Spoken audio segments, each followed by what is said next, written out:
Eh bien salut tout le monde, c'est AZK, bienvenue pour ce DeFi Actu du 13 août 2024, j'espère que vous allez bien. Le programme est chargé pour aujourd'hui, je vais essayer de pas trop faire durer la vidéo parce que j'ai une mauvaise connexion en ce moment et j'ai pas envie de passer 3 heures à uploader cette vidéo. Donc on va commencer tout de suite avec le mème du jour. On a Sui, du coup, qui est vachement hypé sur le crypto Twitter américain en ce moment. Bon, c'est comme ça, il y a une hype du côté de Sui, le token a très bien performé, j'en ai parlé il y a pas très longtemps dans une vidéo dédiée, j'avais fait un mini DeFi Actu sur Sui justement, mais là je suis de retour avec le grand format, ça me fait plaisir, ça m'avait quand même manqué de pas faire un gros format d'actualité comme ça, donc Sui c'est la hype du moment, on a Sui NS, donc Sui Name Service, l'équivalent de NS, qui fait son airdrop. Alors le token il n'est pas encore réclamable, on peut juste vérifier si on est éligible, alors on peut aller vérifier directement sur le site de Sui NS, ou alors on peut le faire aussi directement via SonarWatch. C'est un équivalent de D-Bank qui fonctionne notamment pour Sui et Aptos, ça fonctionne aussi du côté de Solana et EVM, mais vraiment sur Sui et sur Aptos, SonarWatch, ça fonctionne très bien, c'est ce que j'utilise perso. Je sais que le checker marche bien du côté de Sui, et pour ma part, je sais que je suis éligible à 8300 tokens DEEP, 326 tokens NS, donc c'est ces tokens là qui m'intéressent, et ça a l'air d'être un petit peu aléatoire ces allocations, donc je sais pas s'il y a des bugs ou quoi, mais il y a des noms de domaine qui sont plus rares que d'autres, donc la rareté c'est en fonction du nombre de caractères,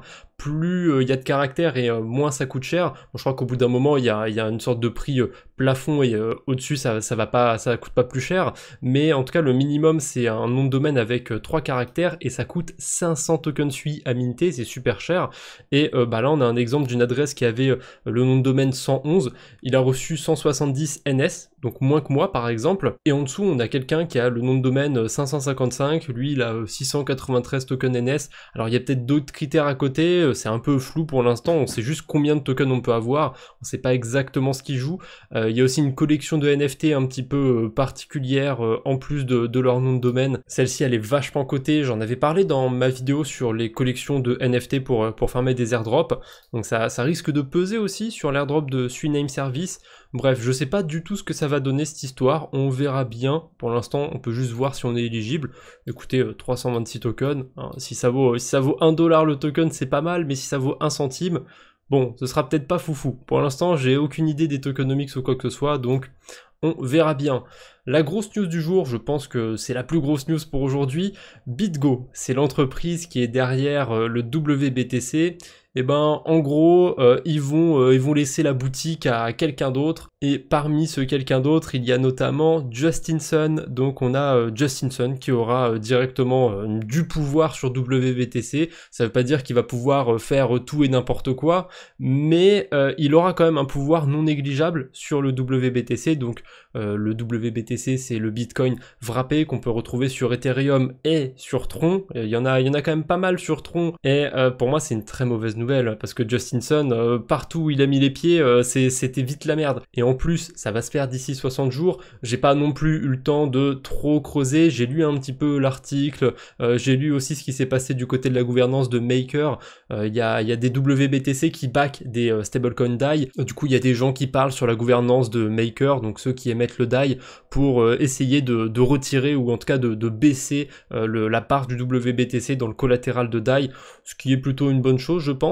Après le WBTC c'est quand même le mastodonte du domaine, on a aussi le BTC.B qui est bridgé sur Avalanche, on a le TBTC aussi de Threshold qui est pas mal, mais il n'y a pas tant de liquidité que ça. Bref, pour l'instant il y a des alternatives mais c'est pas encore trop ça, et la plupart des gens, on va se le dire clairement, ils s'en foutent que ce soit bridgé, que ce soit backé par un tel ou un tel, tant que le truc va pas à zéro, on verra ce que ça va donner du côté de BitGo. J'ai pas grand chose de plus à dire, si vous voulez apporter des éléments en plus, vous avez les commentaires, et tant que j'y suis, tant que j'ai votre attention, n'hésitez pas à laisser un petit j'aime sous la vidéo, ça aide énormément, vous vous rendez pas compte à quel point vous façonnez un petit peu les contenus qui sortent de l'ordinaire, que ce soit sur YouTube, sur Twitter ou pas, avec des simples interactions comme ça. Les algorithmes, hein, ils marchent pas tout seuls, hein, faut forcément forcément les aider un petit peu, leur donner un petit peu à bouffer, on va dire, et bah, c'est clairement vous hein, qui leur servez de bouffe, hein, surtout vos données, les miennes aussi, hein, je dis vous, mais moi aussi je consomme du contenu. Qu'est-ce qu'on a d'autre? Marathon a annoncé que chaque bloc de Bitcoin qu'il mine sera désormais estampillé Made in USA, yay. Bon écoutez, à la limite ça c'est rigolo plus qu'autre chose. C'est une entreprise bien américaine, ils veulent bien affirmer d'où ils viennent. Bon écoutez, ça me choque pas plus que ça pour l'instant. Tant qu'il n'y a pas plus de 51% des mineurs qui sont aux États-Unis, je suis pas inquiet de ce côté-là. Donc ils peuvent mettre Made in ce qu'ils veulent dans le bloc, ça me dérange pas trop perso. On a quoi d'autre? Le Venezuela qui bloque l'accès de ses habitants à leur compte Binance. Boum, voilà, allez, au revoir, ciao, vous avez plus. Non, non, non, c'est à nous maintenant, c'est plus à vous. Ça arrive assez peu souvent ce genre de cas, et généralement quand il y a ce genre de news, les gens vont dire « Oui, mais ça c'est parce que le Venezuela, politiquement, c'est pas pareil, ça arrivera jamais en France ». Je souhaite que ça arrive jamais en France, même si là, il y a pas très longtemps, on a quand même eu l'exemple de Bybit qui a fermé complètement en France. C'est un peu différent, mais ça montre quand même que la finance centralisée, il vaut mieux pas laisser tous ses fonds dessus, parce que je pense à un truc bête, mais imaginez que pour une raison X ou Y, vous êtes à l'hôpital, vous êtes je sais pas où, et vous avez pas possibilité de bouger vos fonds pendant 1 mois, 2 mois, 6 mois, 1 an ou autre, vous avez pas du tout accès à un ordinateur ou quoi, vous revenez chez vous et vous voyez que votre compte, il est clôturé, les cryptos qu'il y avait dessus, c'est plus à vous. Ça fout quand même un coup. Ça peut arriver, hein, ce genre de scénario. C'est sûr que je suis un peu extrême, mais il suffit que vous ayez votre mot de passe qui est compliqué, que vous l'avez noté chez vous, que vous ne pouvez pas avoir accès à chez vous, enfin... Je suis sûr qu'il y a plein de scénarios possibles où vous pouvez vous retrouver bloqué d'accès à vos exchanges, et ça c'est quelque chose qu'il ne faut pas sous-estimer à mon avis. Bon, après, oui, le Venezuela c'est pas le même niveau politique qu'en France, j'y suis pas non plus hein, pour commenter. Toujours en Amérique du Sud, on a le Salvador qui avait déjà parlé de ce projet de Bitcoin City, de faire une ville avec pour thématique la crypto-monnaie, ils ont trouvé un investisseur turc, voilà, une société holding turque, Yieldport, qui va investir 1,6 milliard de dollars dans 2 ports maritimes du Salvador, ce qui représente le plus grand investisseur privé de l'histoire du pays. Donc écoutez, bon, c'est bien ça pour le pays, hein, ça va mettre des sous dans la caisse, mais je trouve ça fou, il y a une entreprise et un pays qui vont créer une ville. Et je sais pas pourquoi, il y a un truc qui est vraiment bizarre dans cette phrase, même pas qu'un truc d'ailleurs, mais j'ai l'impression que ça va pas bien finir cette histoire. D'ailleurs ça me rappelle, il devait y avoir un projet d'un pays carrément, ou une ville ou une île, je sais plus trop, Bitcoin, je sais plus du tout comment c'était censé s'appeler, et ça s'est pas fait du tout. Il me semble que c'était en Océanie que ça devait se faire. Ouais, je crois que c'était une île Bitcoin, et il fallait payer tant de Bitcoin pour pouvoir avoir la résidence, tout ça sur l'île. Bon, ça n'a pas abouti. Là il y a quand même le Salvador qui chapeaute le truc, je pense que ça a beaucoup plus de chances d'aboutir déjà, mais il y a quand même quelque chose que je trouve curieux là-dedans. Et petit fun fact par rapport à la Turquie, ça m'étonne pas trop que ce soit une société turque qui a investi dans ce projet, parce que je sais qu'en Turquie, il y a beaucoup de gens qui utilisent l'USDT. Alors, c'est peut-être pas la majorité des gens, hein. Clairement, je pense que c'est moins utilisé que... je sais pas du tout quelle monnaie il y a en Turquie, m'en voulez pas, mais je pense que c'est moins utilisé que la monnaie turque. Néanmoins, il y a quand même beaucoup d'utilisation de l'USDT en Turquie, et ça, c'est un petit fun fact, si jamais vous ne l'aviez pas, et maintenant vous êtes enrichi culturellement. Qu'est-ce qu'on a? L'ETF Ethereum principal de Grayscale, ETHE, termine sa première journée sans sortie nette avec 0$ d'afflux net. Alors ça veut pas dire qu'il n'y a pas eu d'échange du tout. Il y a du volume sur l'ETF de Grayscale, vous en faites pas, mais ça veut dire qu'il y a eu autant d'argent qui est rentré que d'argent qui est sorti. Parce que Grayscale en 2022, il y a eu plein de rumeurs comme quoi ils étaient insolvables, ils n'avaient pas les fonds, et du coup il y a des investisseurs qui ont pu acheter des parts de Grayscale avec un sacré rabais. Il y a aussi le fait que le fonds de Grayscale ils prennent pas mal de frais, donc ça peut être une autre raison pour laquelle les investisseurs veulent sortir de Grayscale. Donc forcément dès qu'il y a eu l'ETF Bitcoin, il y a eu des sorties du côté de Grayscale, et vraiment il y en a eu beaucoup. Il y a eu 78 jours avant la première journée neutre, c'est quand même assez fou. Et pour Ethereum, seulement 14 jours. Je pense que ça s'explique bêtement parce qu'il y avait beaucoup moins d'argent dans le fonds Ethereum que dans le fonds Bitcoin. Après, peut-être qu'ils ont mis moins de frais aussi sur l'ETF, sur Ethereum, ou que comparé à la concurrence, il n'y a pas tant de frais que ça. Ça, je l'ai pas comparé, mais sur Bitcoin, ils ont mis vraiment beaucoup de frais Grayscale. Donc c'est pour ça qu'il y a des investisseurs qui sont sortis du fonds fonds de Grayscale, enfin de l'ETF de Grayscale, pour aller vers d'autres ETF ou pour prendre des profits éventuellement, parce qu'il ne faut pas le négliger aussi, avec le rabais qu'il y a eu en 2022 et en plus des prix bas, je pense qu'il y a des investisseurs qui ont dû prendre des profits sur ces fameux fonds de Grayscale. En tout cas, c'est plutôt une bonne nouvelle, ça veut pas dire Ethereum to the moon dès demain non plus, ça montre quand même qu'il y a une pression vendeuse un petit peu plus faible, c'est déjà ça parce qu'Ethereum a pris quand même assez cher. Binance annonce son 56e projet sur le launch pool, c'est Toncoin. Bon, voilà, j'ai pas besoin de vous présenter le projet, je pense que vous le connaissez bien, donc vous pouvez staker vos BNB, vos stablecoins pour récupérer des tonnes assez classiques. Faudra pas s'attendre à grand chose comme d'habitude, surtout que là c'est un token qui est déjà bien valorisé. Il y a beaucoup de gens qui disent sur Twitter que Binance, ils vont lancer le Toncoin, c'est trop bullish. Alors, je vous rappelle que le Ton, il est dans le top 10, il est valorisé à, je sais pas, 20 milliards, quelque chose comme ça, ou plus de 10 milliards, ça j'en suis sûr. C'est un gros token. Donc, s'il fait un x2, c'est déjà énorme, c'est vraiment beaucoup. Donc vous attendez pas non plus à des performances de fou furieux sur le Ton. En plus de ça, il y a la barrière psychologique des 10 $ qui est pas très loin. Donc je serais vous, je me méfierais quand même autour de ça. Par contre, j'ai une autre news sur l'écosystème Ton. Enfin, une news, pas vraiment, c'est plus une découverte. Il y a Camelot, le protocole, un des DEX sur Arbitrum, qui s'est déployé sur une nouvelle blockchain. Ils se sont déployés sur la Duckchain. Alors j'aime bien le nom, c'est rigolo. Et c'est un Layer 2 de Ton. Voilà, je savais même pas que ça existait. Ils sont aussi sur l'écosystème Arbitrum.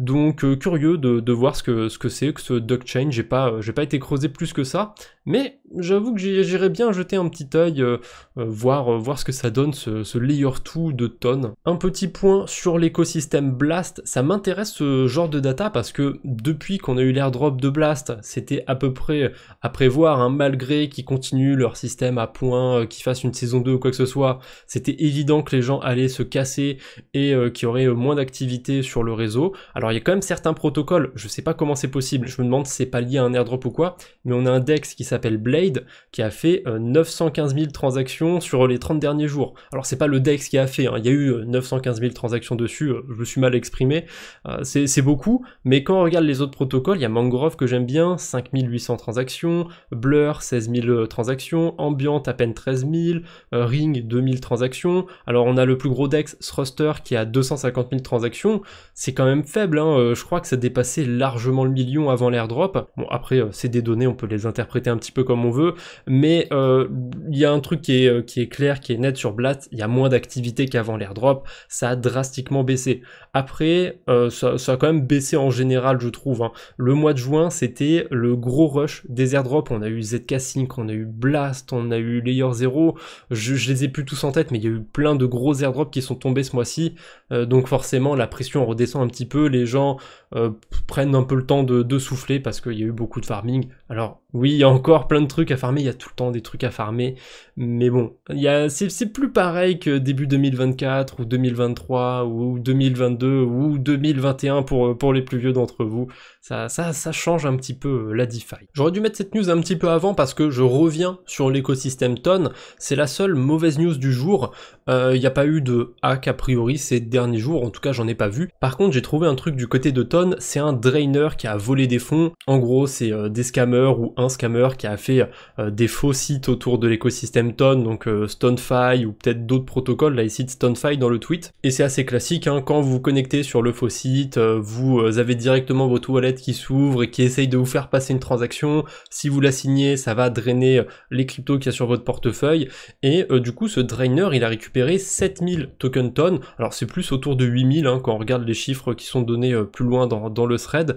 Donc 8000 tokens Ton, c'est pas une fortune, hein, ça fait quoi, 50-60 000 $ au cours actuel, mais j'ai quand même la sensation que c'est surtout parce qu'il y a assez peu d'activité du côté de la DeFi de Ton, en tout cas comparé à d'autres écosystèmes. Oui, il y a beaucoup de memcoins, il y a beaucoup de bots, tout ça, mais dans ce qui est protocole DeFi, bah c'est pas très utilisé et c'est pas très user-friendly pour être honnête. Allez, après les mauvaises nouvelles, même si on n'a pas eu tant que ça, comme d'habitude, on enchaîne avec les levées de fonds et on commence par Vessel Finance.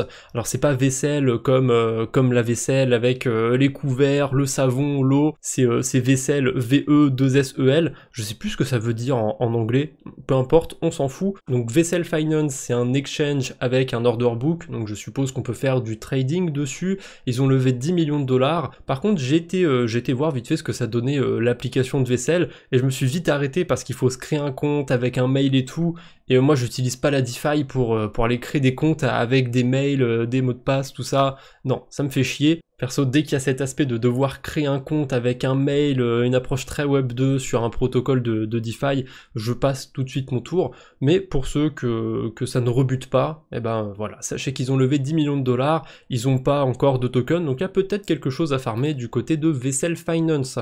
On a Blockscoot qui lève 3 millions de dollars. Blockscoot, c'est un concurrent d'Etherscan. Clairement, c'est pas le meilleur explorer qui existe quand on veut voir ce qui se passe sur une blockchain, mais quand il n'y a pas un équivalent d'Etherscan sur d'autres blockchains, on s'en satisfait. De Blockscoot, ça marche quand même assez bien. Je saurais pas dire sur quelle blockchain ils sont en particulier. D'après leur description sur Twitter, ils sont sur plus de 600 blockchains, donc ça fait beaucoup. On les retrouve un peu partout. Mais bon, c'est vrai qu'Etherscan, ils sont très forts. Donc j'espère qu'avec cette levée de fonds, ils vont peut-être pouvoir améliorer un petit peu leur service et peut-être concurrencer un peu Etherscan.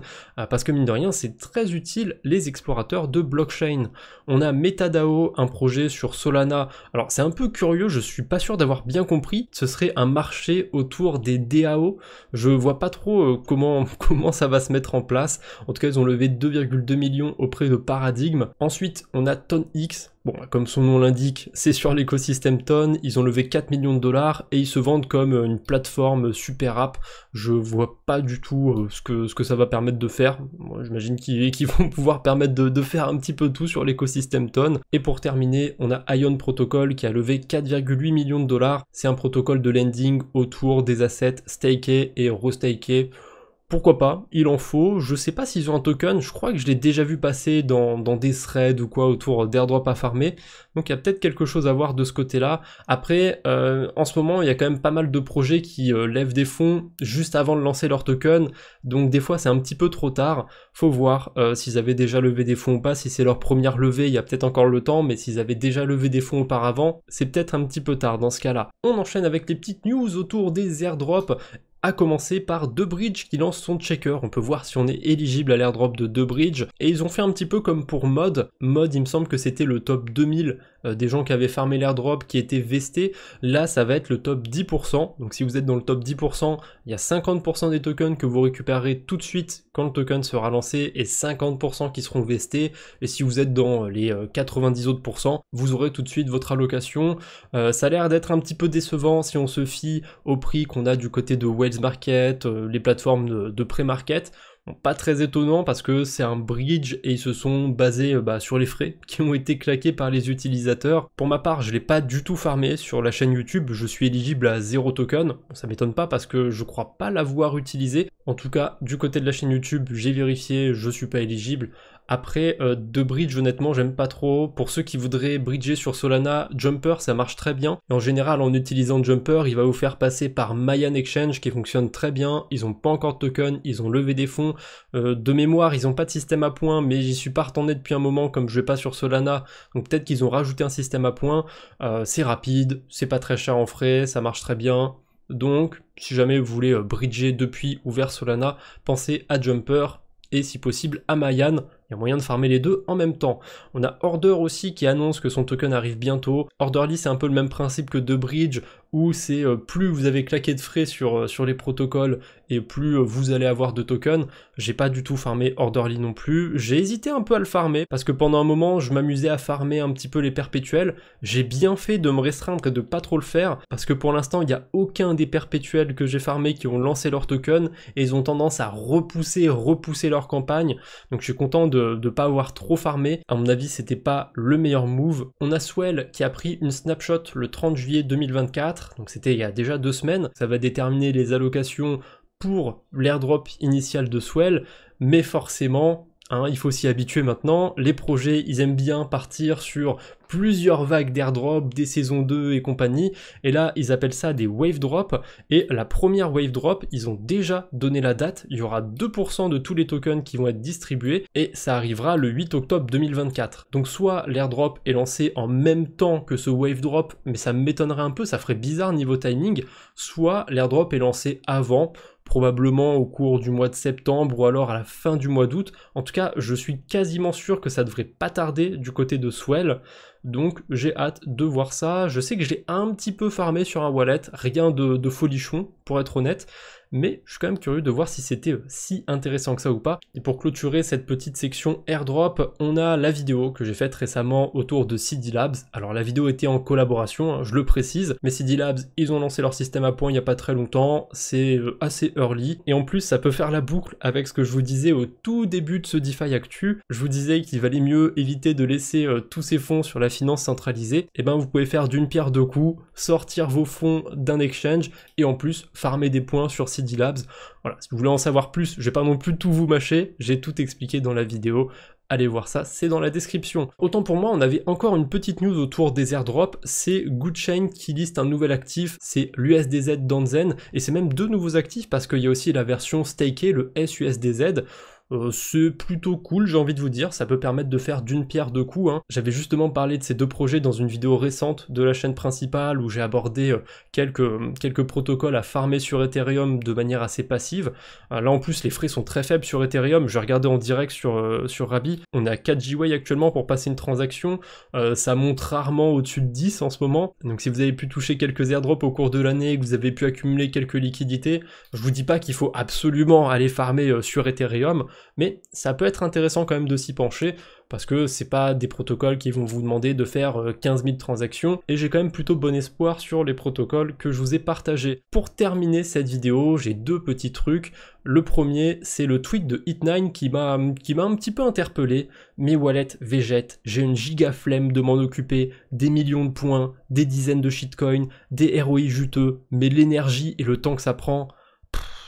All-in BTC, j'y pense de plus en plus. Alors je suis désolé, je vais peut-être en décevoir quelques-uns avec ce que je vais dire, mais le farming, c'est pas fait pour tout le monde. C'est une activité qui est très chronophage, et il faut pas se mentir à soi-même. Il y a des phases de marché dans lesquelles vous allez sous-performer le Bitcoin, le marché en général, vous allez peut-être passer à côté de certains secteurs, il y a tellement de choses qui apparaissent en ce moment, on peut pas tout farmer, on n'a pas non plus des liquidités infinies, en tout cas pour ma part c'est pas le cas, donc je peux pas tout farmer non plus, faut faire un choix, mais le truc le plus important et qui fait le plus mal à l'ego pour certains, c'est que les gens qui farment des airdrops, ils sont là sous promesse de gagner plein d'argent, et la réalité c'est que 95-99% des gens qui vont farmer des airdrops, je sors clairement cette stat de mon chapeau magique, mais je suis persuadé que ça doit pas être très loin de ça, allez, on va dire au moins 90%, un peu plus bas, c'est peut-être un peu plus juste, au moins 90% des gens qui farment des airdrops, ils auraient trouvé un meilleur rendement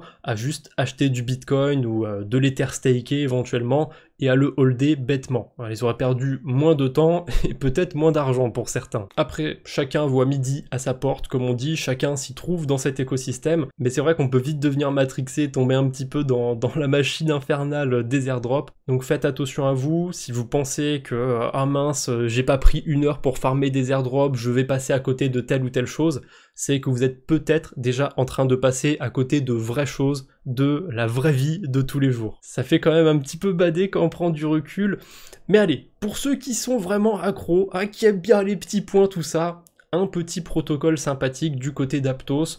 C'est pas un protocole que je vous invite à surfarmer, mais si jamais vous avez des liquidités sur Aptos, je vous parle souvent de Panora, d'Hippo, c'est les agrégateurs du coin qui fonctionnent très bien. Il y en a un nouveau qui est apparu il n'y a pas très longtemps, c'est Anka.